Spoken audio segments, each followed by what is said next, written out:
Hello everyone and welcome to AI boot camp. अभी तक जो हमने प्रोग्रामिंग की है वो प्रोसीजर ओरिएंटेड प्रोग्रामिंग थी, जिसमें हम ब्लॉक ऑफ स्टेटमेंट्स यूज कर रहे थे डाटा को मैनिपुलेट करने के लिए।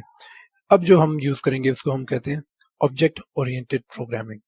ऑब्जेक्ट ओरिएंटेड प्रोग्रामिंग एक और तरीका है डाटा को प्रोग्राम को ऑर्गेनाइज करने का, जिसमें हम डाटा को और फंक्शनैलिटी को दोनों को रैप करते हैं ऑब्जेक्ट में, और इसे हम कहते हैं ऑब्जेक्ट ओरिएंटेड प्रोग्रामिंग पैराडिम।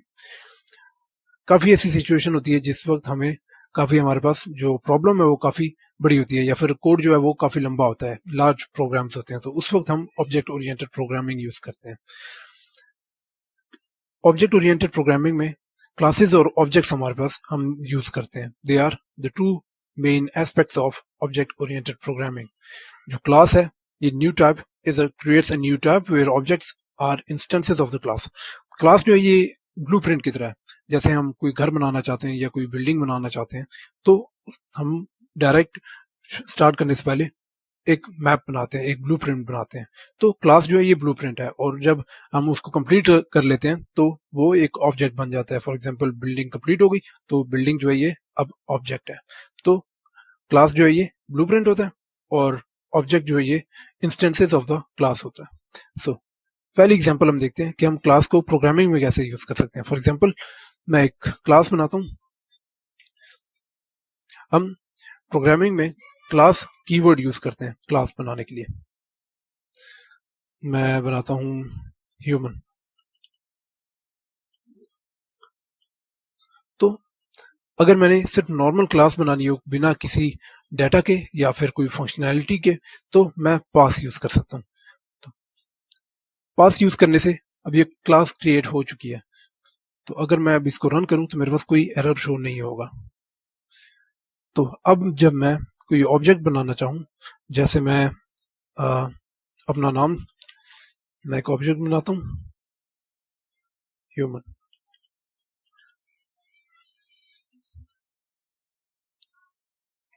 अब अगर मैं इसको प्रिंट करूं, प्रिंट,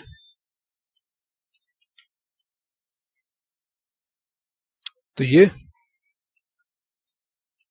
जो मेरा नाम है ये एक ऑब्जेक्ट है जो कि ह्यूमन क्लास का ऑब्जेक्ट है। अब हम देखते हैं कि हम कोई डाटा जो स्टोर करते हैं, फॉर एग्जांपल ह्यूमन है, ह्यूमन की इंफॉर्मेशन होती है, डाटा होता है।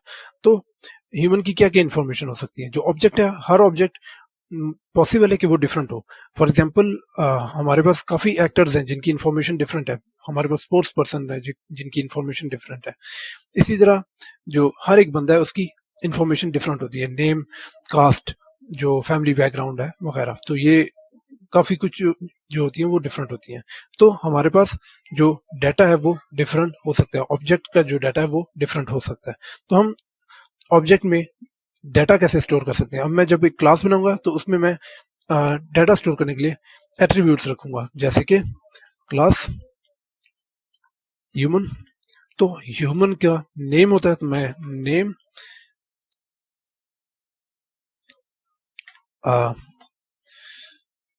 नेम में रख लेता हूं नन। नेम के साथ एज और हाइट,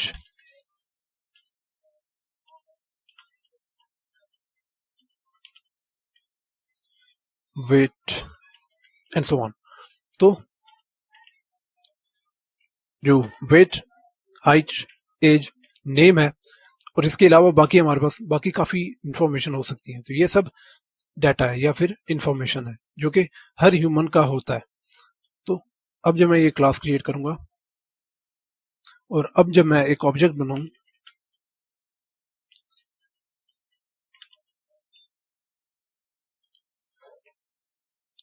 तो अब मैं इसमें इंफॉर्मेशन स्टोर कर सकता हूँ इस ऑब्जेक्ट में कि असलान डॉट नेम।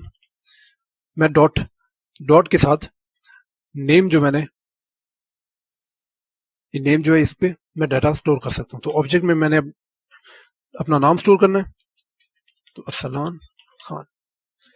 नेक्स्ट में अगर मैं प्रिंट करना चाहूँ कि ऑब्जेक्ट जो है उसके नेम में क्या डाटा स्टोर है, तो अरसलान डॉट नेम अब अगर इसको मैं प्रिंट करूं तो ये जो मेरा नाम है ये एक ऑब्जेक्ट है और क्लास क्या है ह्यूमन, कि मैं एक इंसान हूं और मैंने एज ह्यूमन जो मेरा डाटा था, जो मेरा नाम था, वो मैंने स्टोर कर दिया। नेक्स्ट मैं अपनी एज अगर स्टोर करना चाहूं तो dot age A capital,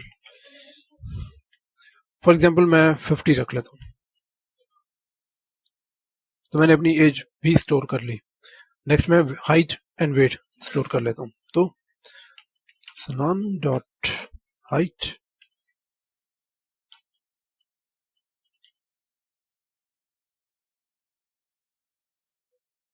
is equal to height में 178 और वेट में कर लेता हूं 75।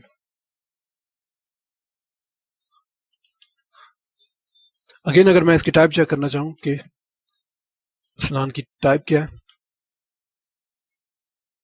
तो ये एक ऑब्जेक्ट है ह्यूमन क्लास का। नेक्स्ट मैं अगर इसकी इंफॉर्मेशन प्रिंट करना चाहूं तो प्रिंट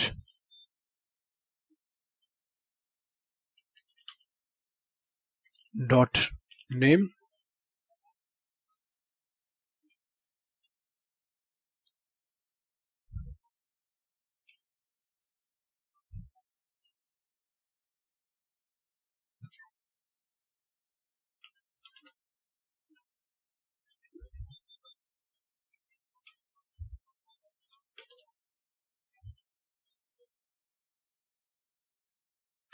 तो यू मैंने जो डाटा था, जो इन्फॉर्मेशन थी एज ह्यूमन मैंने स्टोर कर दी, कि मैं जो मेरा नाम है, मेरी एज है, मेरी हाइट, तो वो मैंने प्रोग्रामिंग के थ्रू स्टोर कर ली। नेक्स्ट में हम देखते हैं कि हम मेथड में मेथड कैसे यूज कर सकते हैं। तो नेक्स्ट पार्ट में हम मेथड को यूज करेंगे क्लास में।